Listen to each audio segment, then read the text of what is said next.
Жыхар Хойнікаў звярнуўся на прыём грамадзян па прычыне таго, што не можа працаўладкавацца. Мужчына распавёў, што не мае пастаяннага месца працы з 2016 года. За гэты час яму прапаноўваліся розныя варыянты. Аднак, па словах заяўніка, многія вакансіі яго не задавальняюць па розных прычынах. Проверим работу, да, то есть что вам будет предложено.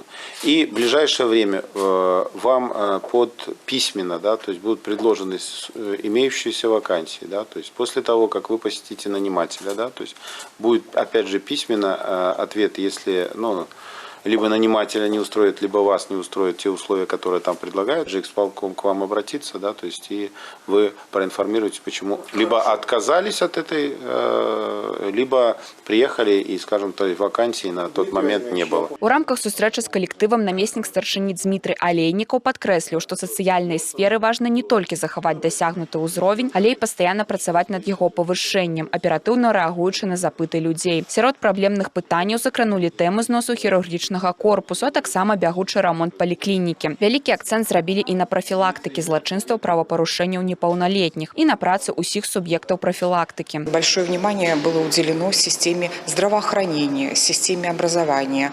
Озвучивались вопросы к культуре.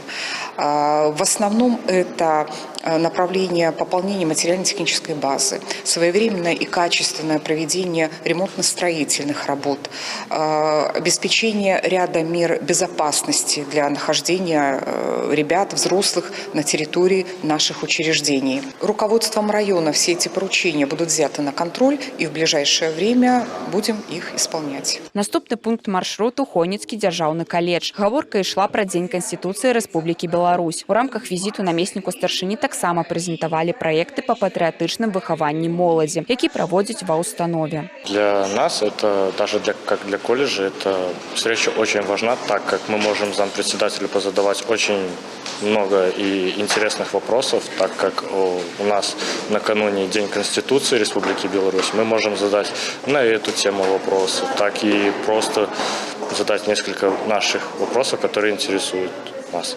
Вучні задалі і свае пытанні. У намесніка старшыні аблвыканкама цікавіліся меркаваннем аб выкарыстанні штучнага інтэлекту ў адукацыі, а таксама пыталі пра любімы від спорту, успаміны пра студатрат і армейскую службу. Уладзіслава Галабокіна, Валерый Гапанько, тэлерадыёкампанія «Гомель».